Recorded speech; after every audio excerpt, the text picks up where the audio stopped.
ready to go. Now, the weight of this gun is slightly heavier than a normal DI AR, of course, because of the rail system up front. But if you go one with the rail system, I mean, the piston's going to add a little bit of weight to it. But what you get in return in a gun like this is your durability and reliability. I will stake my life on this gun. This gun, I have put everything from cheap Tula ammo, Wolf ammo, you name it, I've cycled it through this gun. I've gone to the range, started off with brass, ended up with steel, put brass in it again, and it has yet one time to fail to fire. I've had zero issues with this. And like I said, it's been around 2,000 rounds. I really don't foresee any more in the future as well. I don't see this gun failing at all whatsoever. And what's good about this is you don't have to keep it as wet as you would DI. You know, I mean, it's minimal oiling that you really have to do in this gun. What I like to use is on my metal contacts, a little bit of gun slick, your graphite gun slick on there, and I mean, it works great. You know, and like I said, you're not going to get any of that gunk on there on your bolt or bolt carrier, because everything's just, it's centralized up here. Now on this gun, it does have a 2-position system to let in more gas on your piston. I've yet to use that. I've never had the need.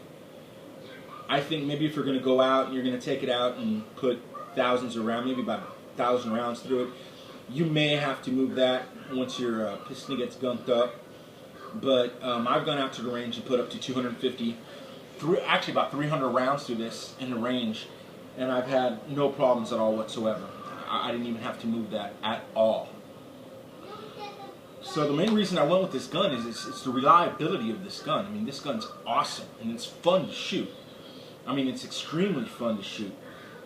You know, and it's not something you see every day when people go out to the range. You know, a lot of people look at it and they're like, what is that, you know? And I've seen a lot of people scoff at it and say, well, you know, it's not an AR. If you're going to get a piston driven, get an LWRC, you know, or... And I'm going to be honest with you. I don't see an advantage of going with like an LWRC or a piston driven AR over this gun right here, especially for the price range. And I'm like I said, you know, this is what I've seen and what I've done. But I'm going to tell you right now, not that I'm putting down other ARs. I mean, don't get me wrong, LWRC is a great gun, but you're going to spend a lot more money on an LWRC than you're going to spend on this SIG 556. And to be totally honest with you, I don't see an advantage to it. I don't see an advantage to an LWRC. Yeah, I guess if you're a traditionalist, you get your charging handle on the back. You know, it's pretty much an AR clone. Well, it is an AR, but it's piston driven. Everything's exactly like an AR. You know, for your traditionalists, I can see that, but for function and what it does, I mean, I don't foresee. I don't see an advantage of that gun over this gun right here. Actually, I think this is more of a mud gun than a lot of the other guns. But like I said, that's my opinion. That's my opinion from shooting it. You know, I've shot LWRCs. I've shot your DI guns. I've even shot the Ruger 556. Not to say anything bad about those guns, because I mean, like the Ruger SR 556 is a great gun. I love that gun. Only gripe I have about that gun is the rail system on that's pretty much stuck on there. You take it off and you void your warranty. That's my biggest gripe with the Ruger SR 556, because that was in the running when I decided to get this gun right here, that Ruger SR 556. It was in the running on my final 3 guns, but I did decide to go with this one right here, which is the SIG. And I've had no problem with SIG at all whatsoever. I've had friends who had SIGs who had their customer service is excellent. They have great customer service, so I've never had to send any gun back to SIG. So, but I know they're going to take care of me whenever the issue's on that. Give me a second. I want to show you pretty much how accurate this gun really is.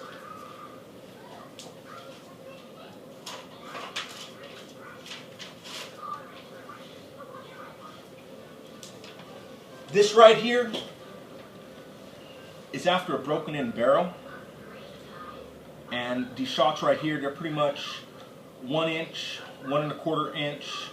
Some of them are under 1 inch. the groupings. So this is pretty much a 1 MOA gun. When I shot this, part of it's the shooter. You know, I was resting it on sandbags. I didn't have a lead sled, and we were looking. I think it was like a 12 or 13 mile per hour crosswind. That's why you see a lot of these kind of moving to the left a little. And I kind of these are my first strings. Kind of adjusted for that a little bit. But I mean, look at this one right here. I mean, that's 2 shots in the same hole. You know, I mean, the gun is capable of 1 MOA. So a lot of people say it's not an accurate gun. I don't see that. This right here was using Hornady steel match ammo, and the gun has no problem cycling steel. And the Hornady steel match ammo is not priced that bad either, especially getting results like this. You know, a lot of people put this gun at a 2 or 3 MOA, and I'm wondering, what are they shooting? You know, I mean, I put the Tula ammo through this, which I don't recommend it because it breaks up in the barrel because it does have a 1 in 7 twist as opposed to the 1 in 9. And that 1 in 7 twist is able to stabilize your heavier bullets. Like these right here were 62 grain. It shoots the Hornady 55 grain without breaking it up. It's just that cheaper ammo that it tends to break up a little in the barrel. But like I said, you know, when you're getting shots like this you're on target like this, I mean, the gun's doing what it needs to do. It's an assault rifle, and a 1 MOA assault rifle is great. You know, I mean, you can't beat it.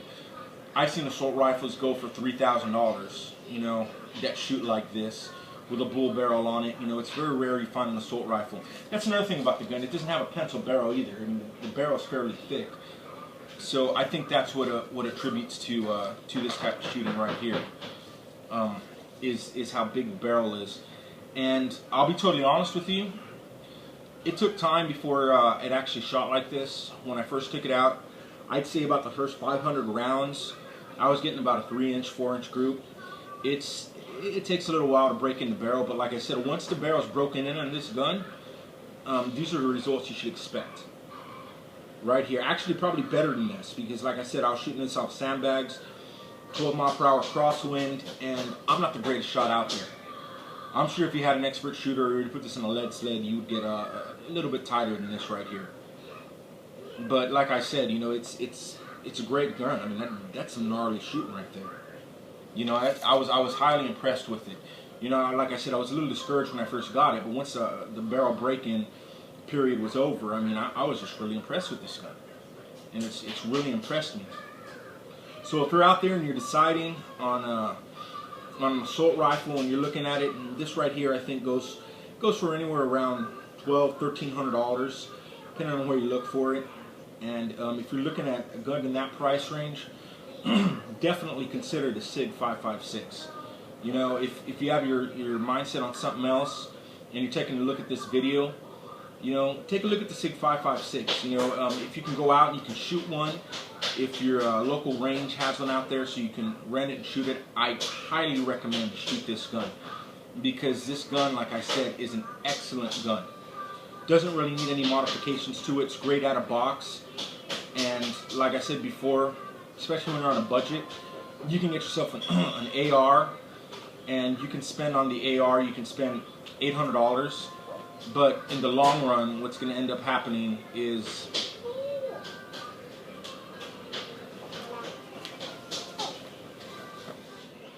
I'm sorry, like I was saying before, in the long run, what's going to end up happening with an